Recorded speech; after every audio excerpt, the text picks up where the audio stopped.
Olá, crianças! Tudo bem com vocês? Eu sou a professora Gesiane Dionísio, da disciplina Língua Portuguesa. E a nossa aula de hoje está direcionada à turma do 5º ano do Ensino Fundamental. Vamos à nossa aula de hoje? A nossa aula de hoje vai ser bem legal, divertida e diferente. Por quê, professora? Porque nós iremos estudar os conteúdos que vocês já viram aqui. Vejam só que bacana. Mas antes de estudarmos esses conteúdos, vamos ao nosso desafio. Quem aí vai enrolar a língua ou quem já enrolou? Quem foi que já gravou o vídeo? Vamos lá? Vamos praticar a oralidade? Grave um vídeo lendo o trava-língua e poste nas suas redes sociais. E marque, no caso agora, Educação Paulista, beleza? Trava-língua infantil. Paga o pato, dorme o gato. Foge o rato, paga o gato. Dorme o rato, foge o pato. Paga o rato, dorme o pato. Foge o gato, paga o pato. Beleza até aí? E aí, vocês gravaram o vídeo de vocês? Vamos nessa, criança. Vamos começar falando sobre recursos linguísticos. Os recursos linguísticos, eles são muito importantes, muito mesmo, certo? Para que servem os recursos linguísticos? Serve justamente para melhorar o texto, para deixar o texto mais bonito, legal, explicativo. E eu trouxe aqui para vocês uma tirinha. Vamos fazer a leitura dessa tirinha. Quem está bem ligadinho nas nossas aulas, logo vai saber dessa tirinha aqui. Vamos fazer a leitura? Acorda, Armando. Você não sabe que o amor é como uma flor? Se não for regada e bem cuidada, ela murcha e morre. Hã? O amor é como o motor do carro, Armando. Se não trocar o óleo e não cuidar da mecânica, uma hora ele não funciona mais. Ah, entendi. Então, gente, essa tirinha aí, ela tem um fator importantíssimo que eu vou falar para vocês. E vocês com certeza irão saber se é uma ironia, uma metáfora ou uma comparação. Tem um termo aí utilizado que diz assim, como. Quando esse termo é utilizado, a metáfora e a comparação, elas são bem parecidas, mas os seus significados são diferentes, a essência é diferente. Então, quando eu digo como, eu logo identifico que não é uma metáfora. Então, se não é uma metáfora, logo é uma comparação. Beleza até aí? Vamos lá, turma. Estudamos também elementos da narrativa. Quando estudamos elementos da narrativa, estudamos a sua estrutura, os tipos de narrador. E eu trouxe aqui para vocês, será que vocês conseguem lembrar a estrutura também da narração, de uma narrativa? Será que vocês conseguem lembrar? Mas antes, segura aí um pouquinho, vamos lá. Quais são os tipos de narrador? Marque a opção correta. Letra A, onisciente, amigo, personagem. Letra B, personagem, observador, narrador. Ou a letra C, personagem, onisciente e observador. Será que vocês marcaram a opção certa? Quem marcou aí em casa a letra C, acertou. Muito bem, letra C, o narrador personagem, vamos relembrar. O que é um narrador personagem, professora? É aquele narrador que participa ativamente da história, certo?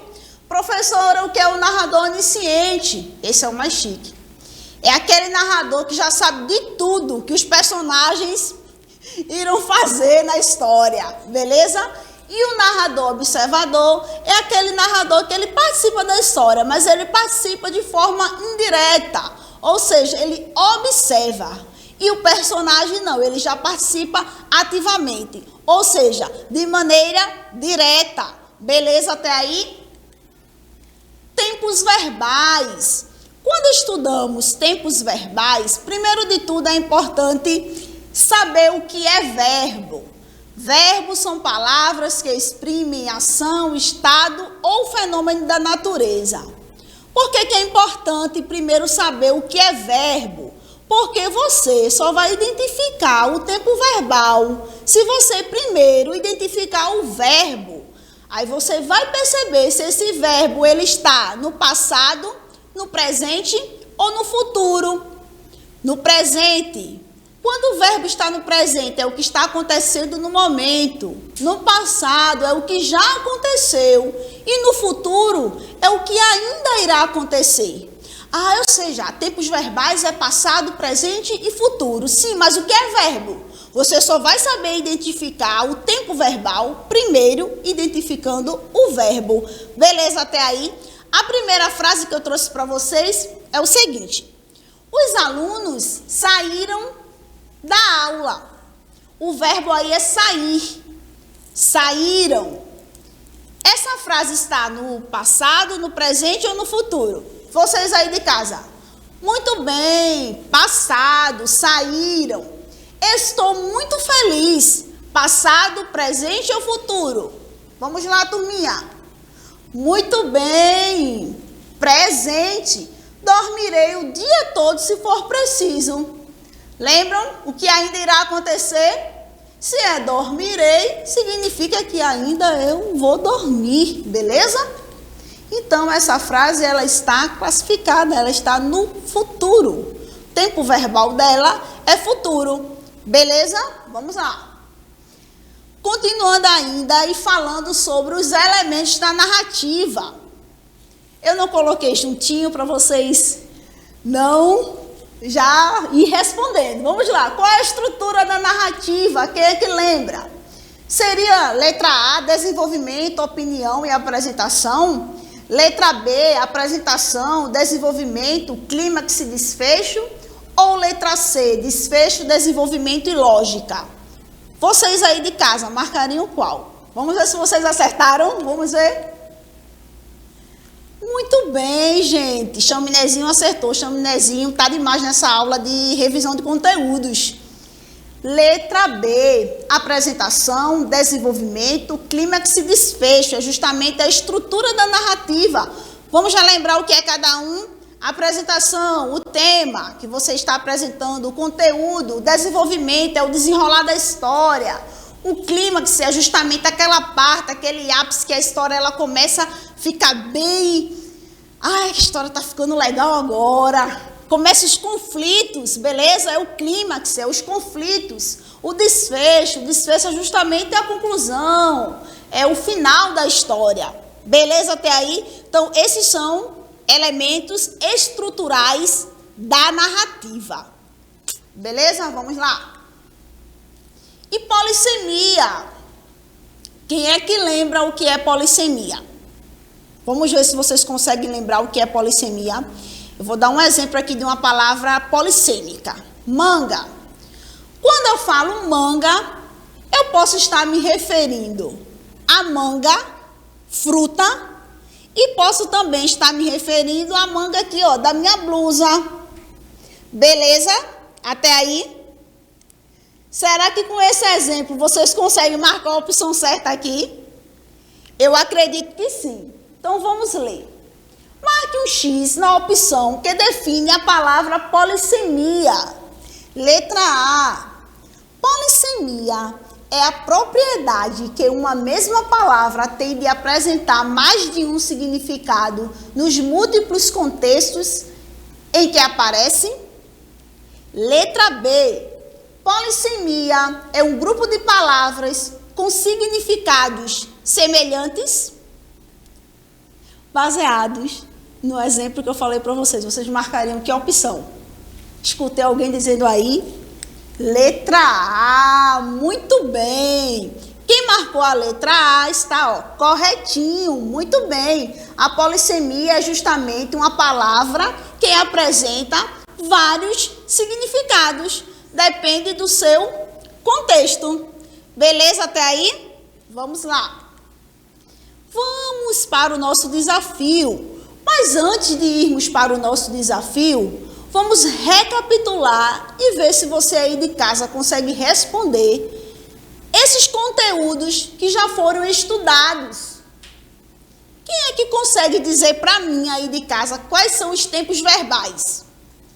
Presente, passado e futuro. O presente seria o quê, professora? Seria justamente o que acontece no presente momento, o que acontece no momento, certo?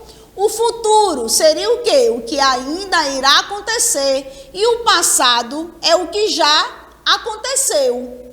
E o que é o verbo? O verbo é justamente palavras que vão exprimir ação, estado ou fenômeno da natureza, tá certo? Ação, pular, correr, gritar, tá certo? Estado, triste, feliz, alegre, certo? E aí, beleza? Fenômenos da natureza, chover, certo? Vamos lá? Só que, além de vocês lembrarem esses conteúdos que nós estamos estudando, vocês sabem que no final das nossas aulas tem um desafio. Conferimos o desafio anterior e tem sempre também o desafio no final da aula. E vocês estão realizando os desafios? Será? O desafio de hoje, vocês irão justamente escolher, diante dos assuntos abordados, vocês irão escolher um assunto que vocês mais gostam, certo? Que vocês mais gostaram de estudar na aula, certo? Qual foi o assunto que vocês mais gostaram? Ah, eu gostei muito de estudar verbo. Então, eu vou justamente gravar um vídeo falando sobre verbo. Exemplificando um verbo. Ah, professora, eu achei bem interessante polissemia, que é uma palavra que apresenta vários significados dependendo do seu contexto. Então, eu vou apresentar palavras polissêmicas. Perfeito. Ah, professora, eu gostei muito, não só dos tempos verbais, mas também eu lembrei também que eu posso também estar fazendo uma pesquisa de algum texto que tenha um verbo, eu posso estar sublinhando esse verbo. Então, vai aí usar a sua criatividade e gravar o seu vídeo, postando o seu desafio. A professora aqui vai ficar muito feliz de receber o desafio de vocês, vai ser muito bacana. E também, vocês estarão desenvolvendo também a oralidade de vocês, beleza? Esse desenvolvimento em frente às câmeras, que eu sei que vocês gostam e que a maioria tem Instagram. Então, quando vocês gravarem o vídeo de vocês, vocês não podem esquecer de marcar @Educação Paulista, beleza? Então, escolha aí um conteúdo bem legal para gravar, para falar o que você entendeu sobre esse conteúdo. Haja vista que estamos revisando os conteúdos. Então, esses conteúdos, eles já foram estudados. Então, se já foram estudados, é óbvio que vocês já sabem, já está aí, ó, tudo certinho na cabeça de vocês. Certo, pessoal? Alguma dúvida dessa aula de hoje? Vocês têm alguma dúvida sobre polissemia, sobre verbo? A questão também de identificar o verbo antes de identificar o tempo. Porque quando você identifica, não é possível, na verdade. Você precisa primeiro identificar o verbo para depois você identificar o tempo verbal. Como ele está classificado. Não adianta só identificar o tempo verbal, mas primeiro o verbo. Lembrando que esses assuntos irão acompanhar vocês pro resto da vida, principalmente assunto verbo, classes gramaticais. Beleza, pessoal? Até aí, gostaram dessa aula de hoje? Então, ó, vou contar com o desafio de vocês. Eu posso contar com o desafio de vocês? Posso, turma? Beleza, façam aí, gravem vários vídeos, certo? E como finalizamos a nossa aula sempre com um pensamento, o pensamento que eu trouxe para vocês hoje é um pensamento da Ruth Rocha, que diz assim: não é questão de querer, nem questão de concordar. Os direitos das crianças, todos têm que respeitar. Ruth Rocha. E aí, esse pensamento que eu deixo para vocês. Então, crianças, gostaram da nossa aula de hoje? Espero que vocês tenham gostado. compreendido o conteúdo e até a próxima aula. Tchau, tchau!